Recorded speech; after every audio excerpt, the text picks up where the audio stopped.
Life Center, transforming lives as we love, serve, and remember who we are. One heart, one mind, one soul at a time.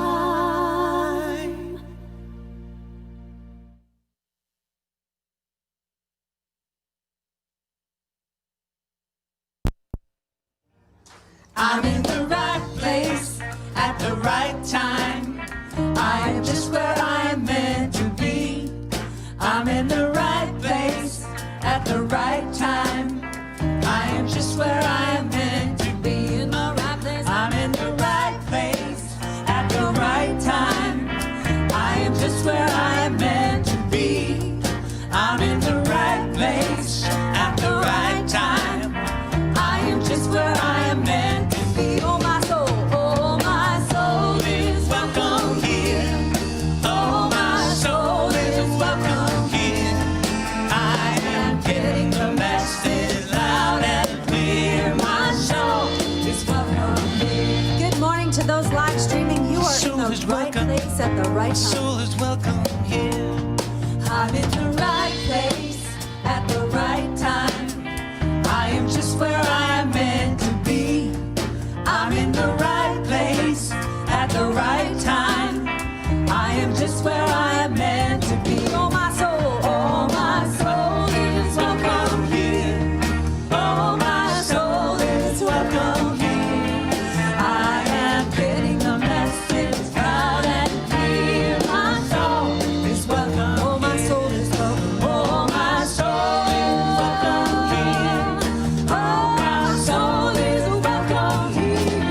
I am getting the message loud and clear. My soul is welcome. I'm getting the message. I am getting the message loud and clear. My soul is welcome here. My soul is welcome here. My soul is welcome here. Your soul. My soul is welcome here. My soul is welcome here. Don't you know that your soul is welcome here? My soul is welcome here. My soul, your soul is welcome here. Yes, it is. My soul is welcome. I am getting the message loud and clear. My soul is welcome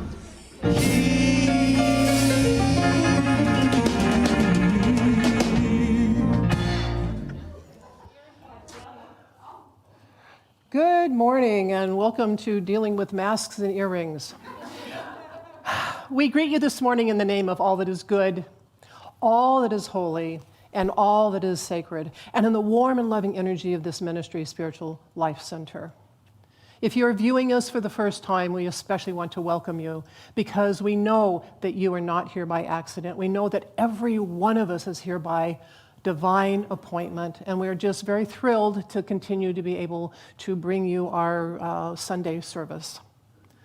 Let's take a moment to connect in prayer.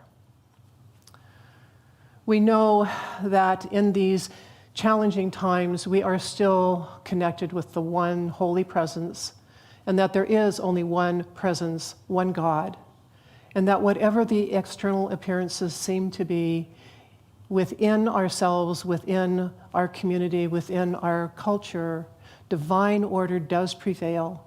And as we continue to walk through this together, we know that the highest and best is good for all of us. And we keep our consciousness there, and we know that we are in the right place at the right time. And so it is. And as we have been doing for couple of years now is we say our unity principles together, and the reason we do this is so that we can integrate them into our own consciousness and we can explain what we teach to other people when they ask us. So let's say them together. God is absolute good and everywhere present. People are inherently good. Thoughts create our experiences. Prayer and meditation are how we connect with God, and we must take action. And we have some very, very cool action coming up on Wednesday. Reverend Angelica Schaefer, and her name actually has a C in it. It says CHFER. She has kindly done a video for us, and it's going to include a new guided meditation that she's created, and some new songs of hers, and a wonderful little talk on freedom. So join us on Facebook and on YouTube on July 15th at 7 p.m. for our WOW program. And now we have an update from the Board of Trustees.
Okay.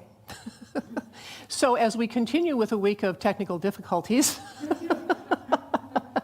the Over the Rainbow event, the live stream, was, if you first don't succeed, try and try again. It was not in the stars on Friday night. We had a lot of difficulties.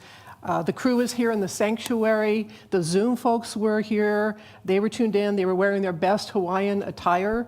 But the internet just didn't cooperate. And we had a failure to launch. And that happens. And part of it, I think, is because everybody's using the internet right now, including all of us right now here. So we are going to relaunch next Friday night. It's going to be from 7 to 9 p.m. on our YouTube channel. And those who have registered, you will receive an email giving you more details on how this is going to work. So stay tuned. All right, here comes board video. Remove it from that source, please. Camera, you got a camera on live? Yeah.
with an update on our recent revisions to our COVID.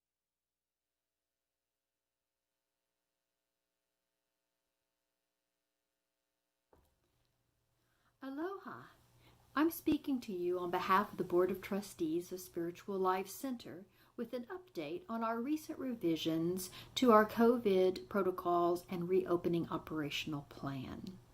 First, we want to express our gratitude to the 100 plus people who responded to our SLC reopening survey. We got a great representative sample.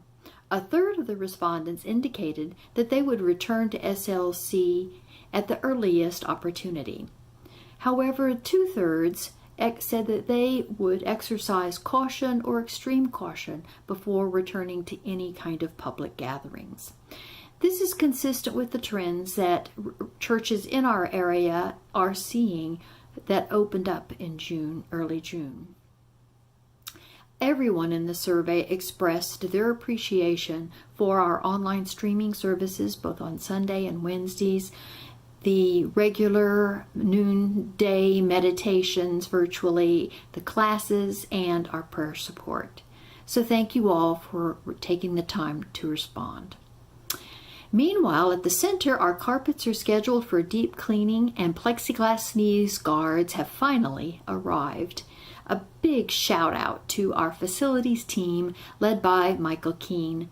They have been instrumental in reconditioning our center. True steward leadership at work. At our June board meeting, the Board of Trustees decided that SLC will remain in Phase 1, not open to the public or even to small group gatherings. We will reevaluate each month and plan strategically for moving into Phase 2. We came to this conclusion due to the increased need to sanitize our facility after every engagement and the risk to staff as well as to our SLC community. On July 1st, the California Department of Public Health, informed by Centers for Disease Control and a mandate from Governor Newsom, issued a new set of guidelines for places of worship, religious services, and cultural centers. This includes an advisory to cease singing as part of services or public performances, including rehearsals. Our music ministry, AV crew, and performers immediately sprung into action to create alternative approaches for our Sunday services and our recent Over the Rainbow Hawaiian social. Wow, and it was awesome. Our heartfelt thanks to everyone who stepped up to make it happen. We are looking forward to a rollout of Faith in Action as a virtual program in the near future, and the board will soon schedule a virtual town hall meeting. Before I go, I'd like to congratulate Tatiana Barti, one of our youth leaders, who has been selected to the Region Office of Youth of Unity. You go, girl. And we reluctantly say aloha to Stephen Sullivan, a talented musician and long-term member of our SLC Soul Light Connection band. We look forward to your return, Stephen. And to everyone, remember, wearing is caring. Don't hug, cover that mug.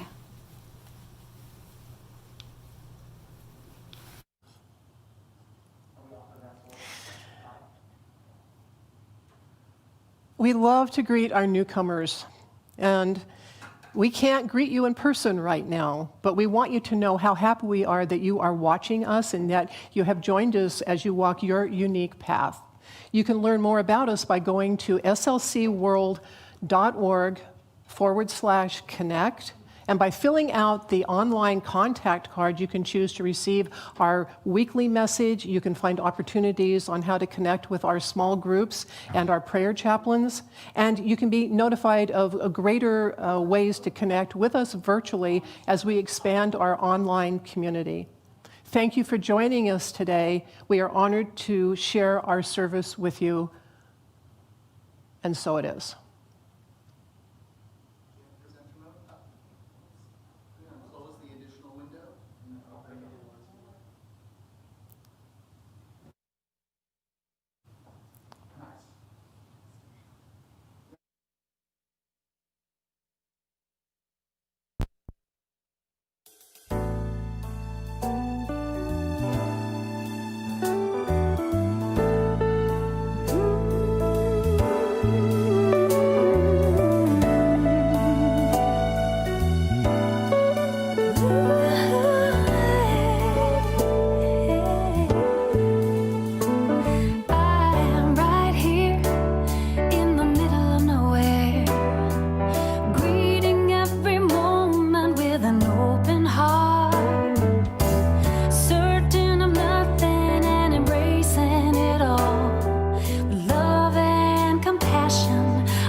Hello, this is Paula once again, coming to you from the ethers. I invite you to speak out loud from wherever you are, so loud inside that we can all hear each other as we speak our vision statement. Spiritual Life Center is a loving, vibrant family that welcomes home all people and accepts everyone, no exceptions. Weaving ancient spiritual traditions with emerging wisdom, we cultivate a spiritual deepening with the divine, each other, and our planet.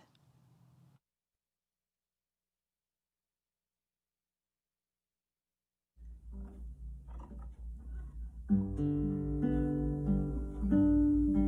now, in preparation for meditation, I invite you to sing with me our meditation chant. Breathe.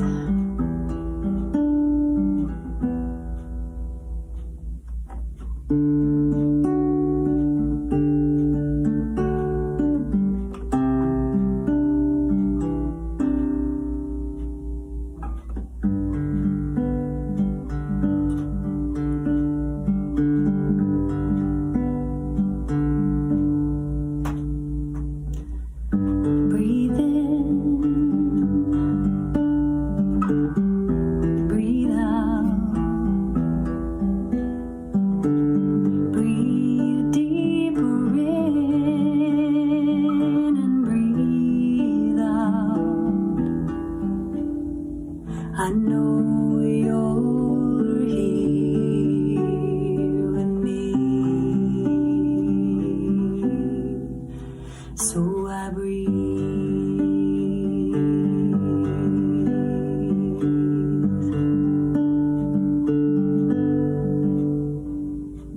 I am part of one, and one is everything, and everything is all there is, and all there is God.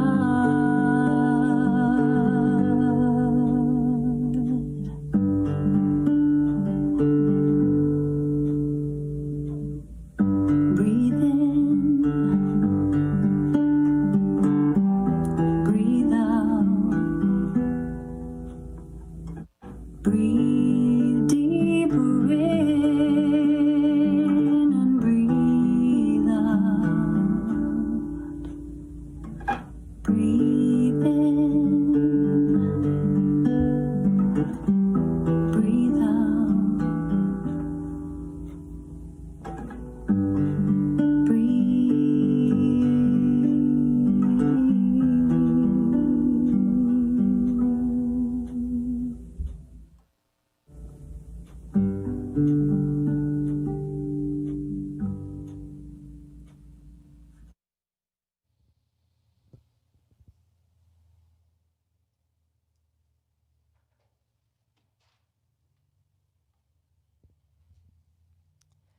As we move into this time of meditation, we breathe, breathing together, in and out, breathing as one, softening into this moment, moving into the stillness of sweet acceptance, aligning with spirit, floating into the embrace of pure love. We draw on the wisdom teachings of Pat McCabe. Woman stands shining. Adine, a Navajo voice for global peace and healing. And in this energy, we are welcoming and inviting of sustainability and balance.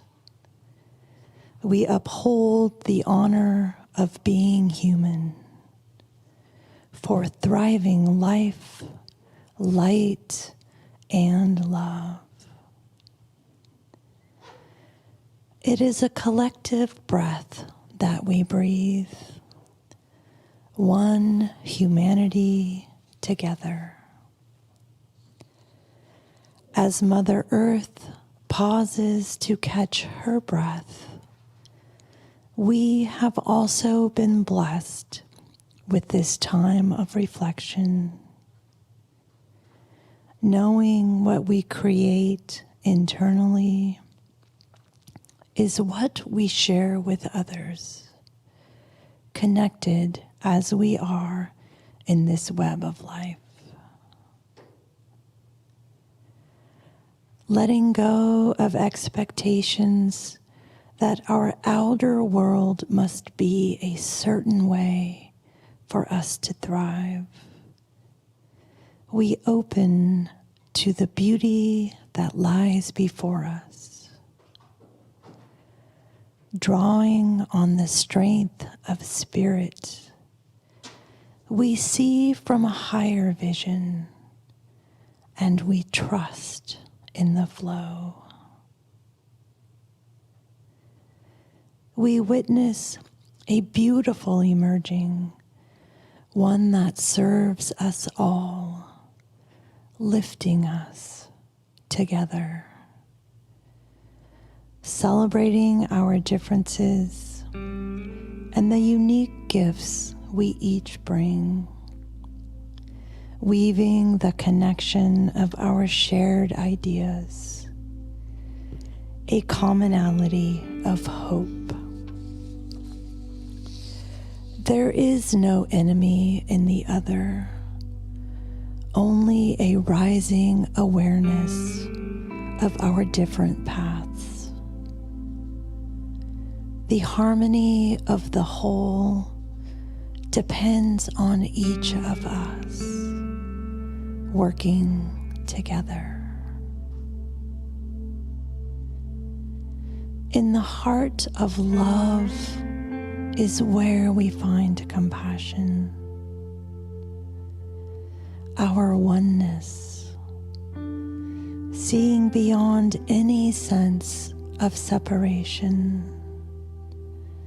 We inhale a collective breath for healing, peace, and unity.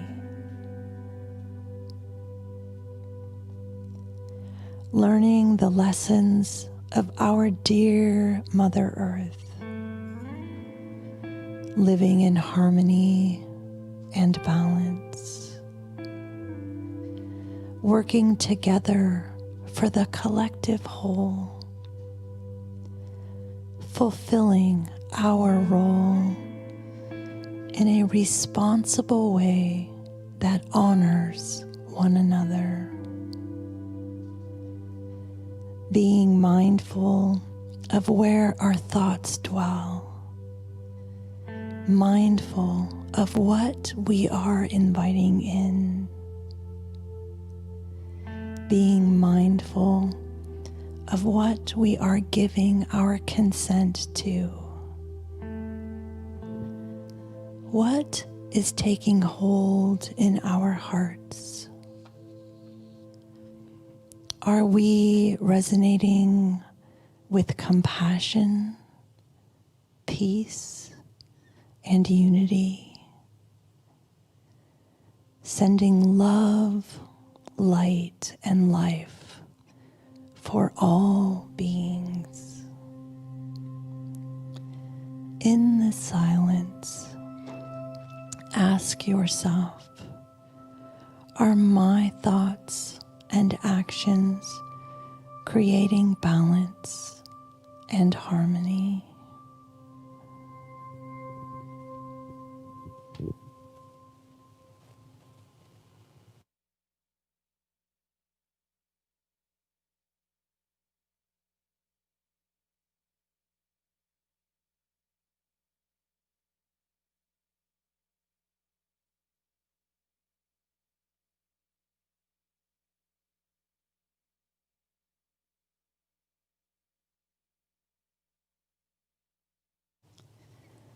When we are spirit led, we lean on our faith. We trust the message arising from our soul and allow its expression, drawing on the teachings of our ancestors. We embrace the cooperative nature of our coexistence. With patience and compassion, we plant seeds of hope and understanding. We nurture the unfolding and stand together with our brothers and sisters.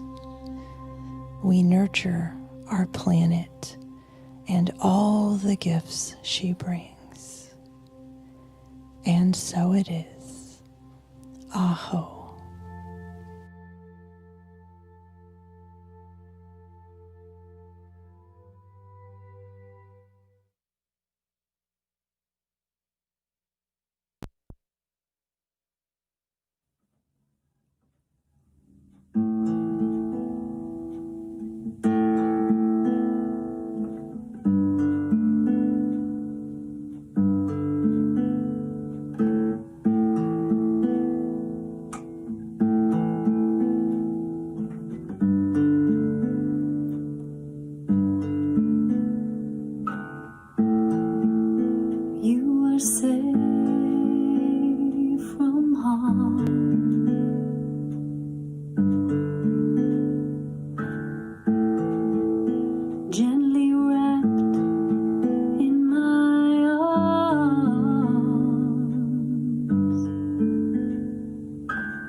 Beautiful. Thank you.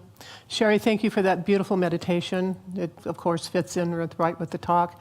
I also want to say that as we have come into this new way of doing things, we have AV people and staff members who have been on a very, very steep learning curve. In fact, it's not really a curve, it's pretty vertical. And the way people have pulled together to create videos and to create the live streaming and to put together this hybrid of live streaming and videos is just a remarkable feat that they are accomplishing. And of course, it'll get better as we go along. So I want everyone to know how much I appreciate everything that you're doing. Thank you so much. When I was in my 20s, I became what we call a truth student. And I first attended a very small independent metaphysical church until I found out about the Unity Church that was down the street. And I was all of 25, and I was really upset that nobody had told me about Unity. My entire life, I had gone without knowing it all those years, which was pretty funny. But I was, of course, very young, and I had a great deal to learn. And I still had that, and was very attached to that 25-year-old girl drama that we all kind of did. So one day I was on the phone with a friend, and I was going on and on about something, and I don't remember what it was now, maybe about if I was going to get a job or something was going to happen. And I'm going on and on and on. And she said, Deborah. And I'm blathering. And she's going, Deborah. And I'm blathering. And she finally said, Deborah. And I said, what? And she said, there's only 3 answers. Yes, no, and wait. And I'm all like, well, that set me back on my little drama behind. And I had to think about that for a while. And it helped me calm down. And because what do you say to that, right? I don't remember what the situation was, but I really, obviously, 45 years later, I still remember that conversation because I was so wrapped up in the, oh my God, and what's going to happen, and what am I going to do, and that I couldn't stop for a minute to even sort out what was really going on. And she helped me a great deal. Now, it might seem like thinking in terms of only 3 answers, yes, no, and wait, is very limiting. But we can use this as a process to uncover a more deep desire. The original process was pretty simple. If something came easily and smoothly, it was a yes. If there were difficulties and resistance, it was a no. And if I had no clue at all, it was a wait. It helped me stay calm in the midst of chaos and gave me a way to navigate the many changes and challenges that were happening in my life because my 20s were not the most peaceful of decades. Yeah. Only, of course, it wasn't that simple. It turns out that just because something comes easily, it's not always the very best thing for you. Yes could be, sure, you can have or do this, but do you really want it? And then it only becomes clear after you're up to your elbows in the alligators you thought you wanted that perhaps, no, you didn't want it, but yes, you could. No is not always clear either, because that no might mean yes, but not this way. Egad and gadzooks, what do you do? Waiting turns out to be a balancing act. It's looking at the yeses and nos and getting still and waiting for other factors to come into play. So often we're not even aware of those other factors, and we don't even know what we're waiting for. Waiting is the biggest challenge because we humans want action, and we want it now. Through this, then, I came to understand that yes is not a definite, permanent answer, and no is not a definite, permanent answer. Waiting is just a big old pot of potential sitting on the front porch. Or it's a room where you sit and fidget on uncomfy chairs. How do we sanely and intelligently walk through the challenges and changes in our lives? Obviously, this is a timely question because we are currently experiencing such unprecedented changes in the world and in our personal lives. We have COVID-19 concerns, extreme political polarization, racial tensions, and now they've added forest fires to the list. We don't know how any of it's going to resolve. And we all thought, right, that we all thought the lockdown was going to last maybe 3 weeks and we'd just get back to normal. And here we are 5 months in. And some of us are looking for a good restaurant that has outdoor seating with air conditioning. Granted, there's a lot going on, and it's difficult for us because we want certainty, we want clarity, we want everything to make sense. We want to be in control. Having had a lot of time recently to examine this process, I finally realized that we are often asking or waiting for external circumstances to change. This is why we get caught up in whether the answer is yes or no, because it's like we're waiting for permission from the outside world to move forward. And to some degree, this is true. There are certain things in the outside world that are going to have to change for us to be able to get back to our lives. But I believe that the current waiting room that we are in is calling us to look at our personal lives and the world differently. So if you think about it, this yes, no, wait method is a way of asking for guidance. We can ask, is this the right thing to do right now? If not, what else can I do? What other approaches are there? See, we're usually asking for a direct, definite solution that not every yes or no will give us, because every answer is only the answer in this very moment. Then the next moment, everything can change and the answer will be different. So ultimately, we are looking for direction. We call it divine guidance. And this is a very, very important thing to understand, this divine guidance thing. And I'm going to quote Eric Butterworth directly because I think this is so important. God's guidance is the eminence of divine mind that is present in its entirety at every point in the space at the same time. So guidance, the clear direction in whatever you may be doing, is always present. And the important decisions are not to be made, but to be discovered. Divine guidance is never prejudice, a predetermination of what you should do, or the way the which you should go. It will always relate to your ideals at the highest level of your consciousness. Seeking guidance is not waiting for some answer of help from the outside. It is waiting for an intuitive flash and then moving your feet. The important decisions are not to be made, but to be discovered. Seeking guidance is waiting for an intuitive flash and then moving your feet. Those are the two things that really struck me about what he was saying here. We can take that to mean that the yeses and nos are breadcrumbs along the path. They're signs. Waiting is not giving up. Well, it can be if it's you surrendering and stopping the fight and allowing your imagination and intuition to help you discover your answers. But waiting is not being dead in the water. Waiting is, waiting is paddling around, floating until that flash hits. And sometimes it's not a flash. Sometimes it's a slow dawning. Oh, if this happens, then this can happen, and then this piece comes together. It becomes a matter of being open to inspirations and new ideas, which are the building blocks to new ways of doing things, finding answers that one might not expect. There's an old story about God's help that is told in many, many ways. Butterworth's version is about a woman who went for a walk in the forest, and she got lost. And so she wandered around for a while, and then she sat under a tree, and she had a very deep prayer experience asking God to lead her out of the forest.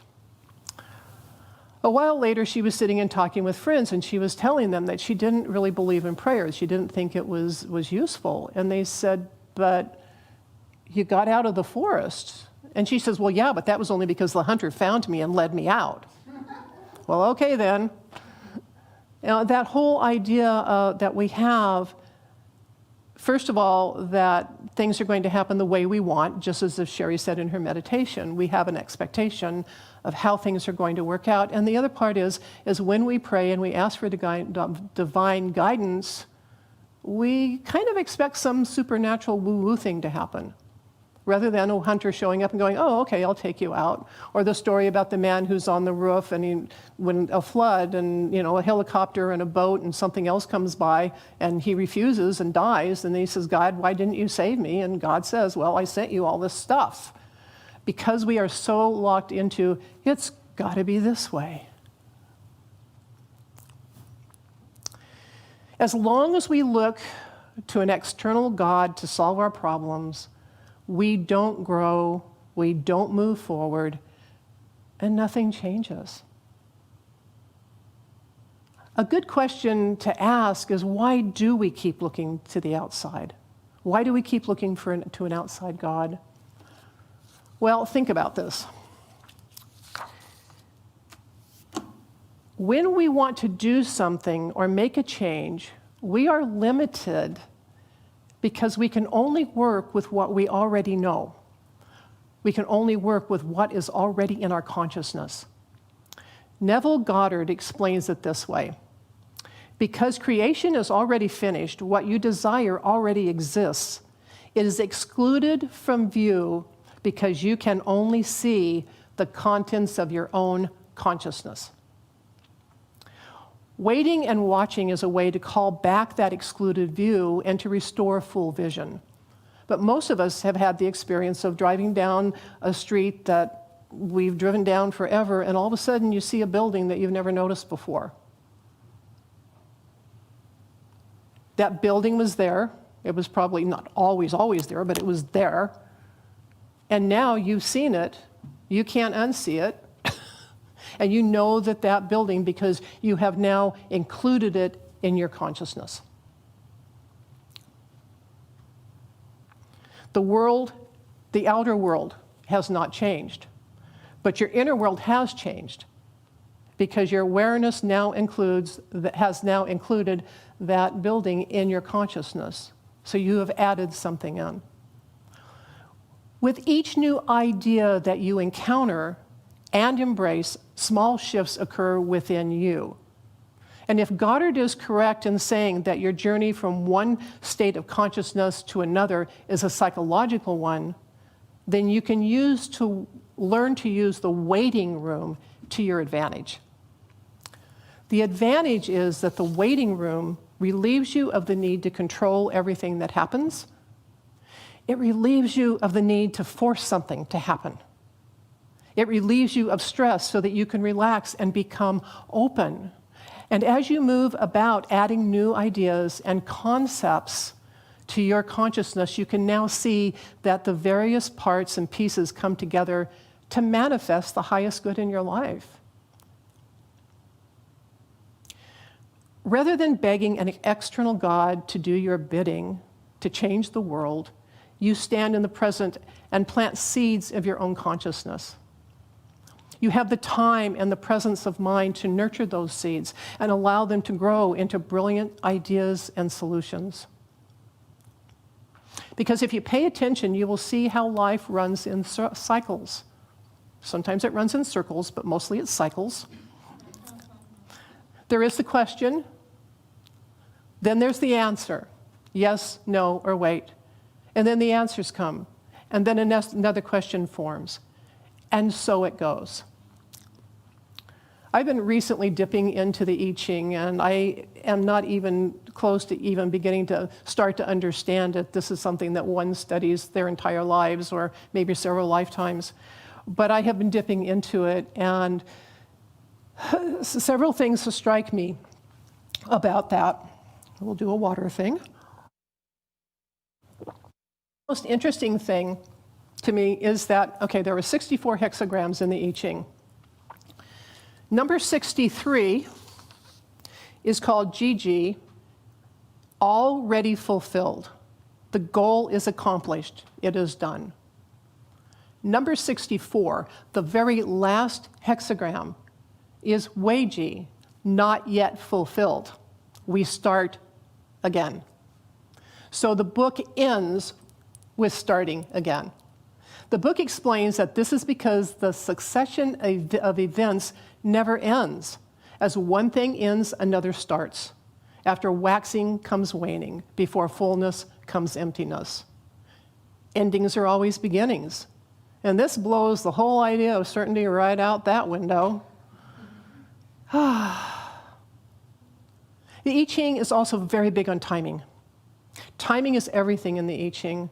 And there's a great emphasis on knowing when to advance, when to retreat, and when to stay still. That sounds a lot like yes, no, and wait, doesn't it? Yeah, I thought that was very cool when that one came into my mind. And retreat is a very good thing to do in the I Ching because it gives you the opportunity to regroup and gather your strength. And then you go into stillness. And when it is time to advance, you are ready, you are strong, you are focused, and you are successful. So the I Ching even has its own waiting room. The timing thing is really hard for us.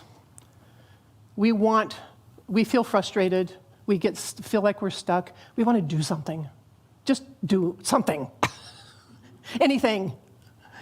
And we get ourselves wound up and overwrought when we could be waiting and reading the yeses and nos as they pass through our consciousness. We can't force the world to change. We can only change ourselves. And that happens in increments. And over a period of time, as we introduce our consciousness to new ideas and ways of being. The book of Ecclesiastes says that when we try to avoid the waiting room, and it's right there, it says waiting room, right, in the Bible. I looked it up. All is vanity and chasing after wind. So if we're trying to avoid the waiting room, we're just chasing after wind because we don't stop long enough to find meaning. And that entire book is about how to avoid a meaningless life. Of course, what we teach here is how to live a meaningful life, so there you go. The waiting room is very important, and it's so important that Ecclesiastes actually gave us a user guide for the waiting room. And this is the user guide. To everything there is a season and a time to every purpose under heaven, a time to be born, a time to die, a time to plant, and a time to pluck up that which is planted, a time to kill and a time to heal, a time to break down, a time to build up, a time to weep, a time to laugh, a time to mourn, and a time to dance, a time to cast away stones, and a time to gather stones together, a time to embrace, and a time to refrain from embracing. Does that sound familiar? A time to get and a time to lose, a time to keep and a time to cast away, a time to rend and a time to sow, a time to keep silence and a time to speak, a time to love, a time to hate, a time of war, and a time of peace. Answers come in cycles, in waves. Elements have to come together to form just the right conditions in the incubator we call the waiting room.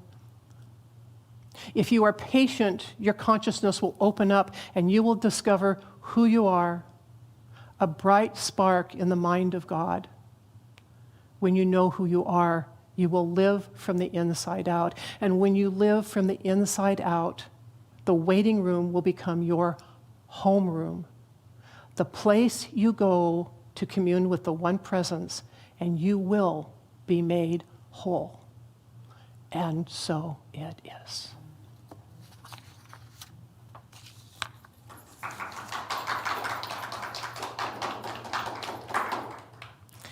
Next week, Reverend James will be with us. He's going to, and of course, we will be live streaming from the sanctuary at 9 a.m. And his topic is Resolve to Evolve. And I believe Laurie Shiflett will be sharing her music with us. Is that right, Paula? Thank you.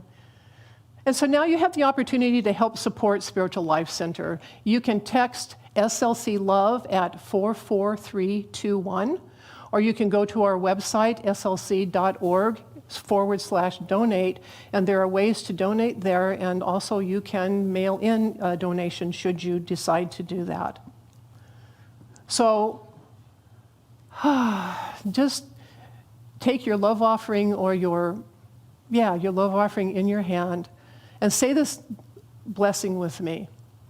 Divine love, as me, blesses and multiplies all that I am, all that I have, and all that I circulate. Thank you, God.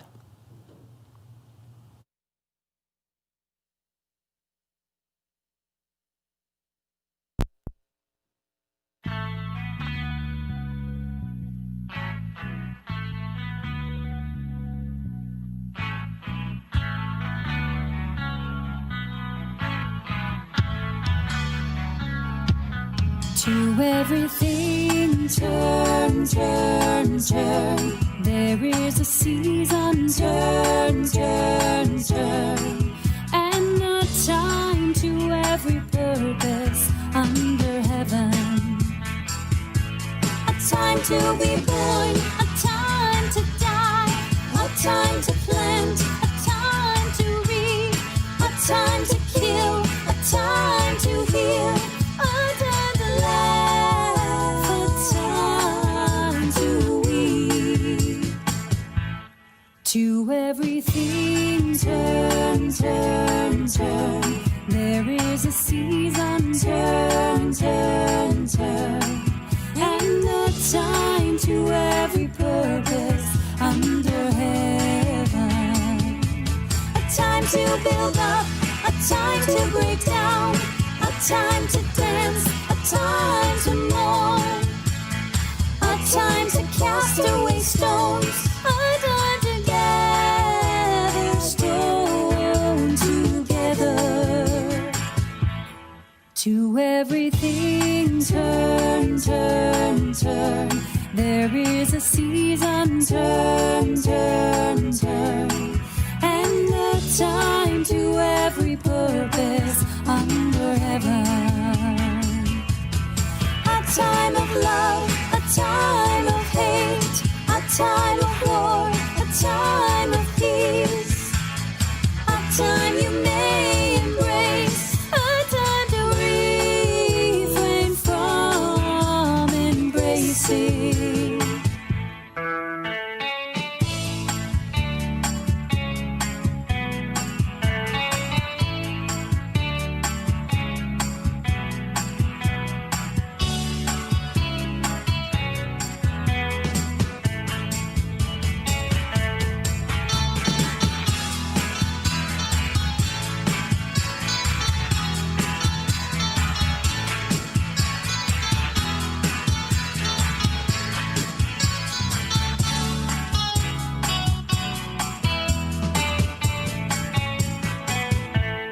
To everything turn, turn, turn. There is a season, turn, turn, turn.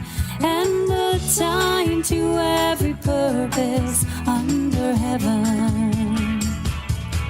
A time to gain, a time to lose, a time to rend, a time to sow, a time for love, a time for hate, a time for peace. I swear it's not too late.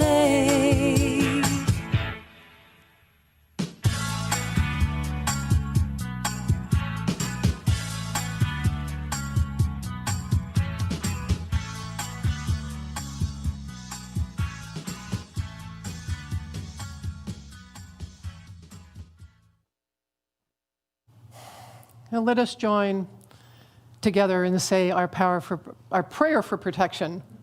The light of God surrounds us. I am the light of God. The love of God enfolds us. I am the love of God. The power of God protects us. I am the power of God. The presence of God watches over us. I am the presence of God. Wherever we are, God is.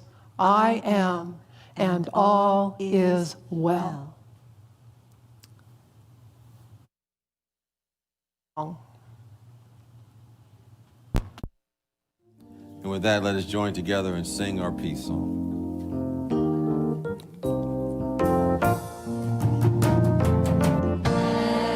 There be peace on earth, and let it begin with me. Let there be peace on earth, the peace that was meant to be, with God as Creator. Family, all are we. Let us walk with each other in perfect harmony. Let peace begin with me. Let this be the moment now. With every step I take, let this be my joyous vow. To take each moment and live each moment in peace eternally. Let there be peace on earth, and let it begin with me.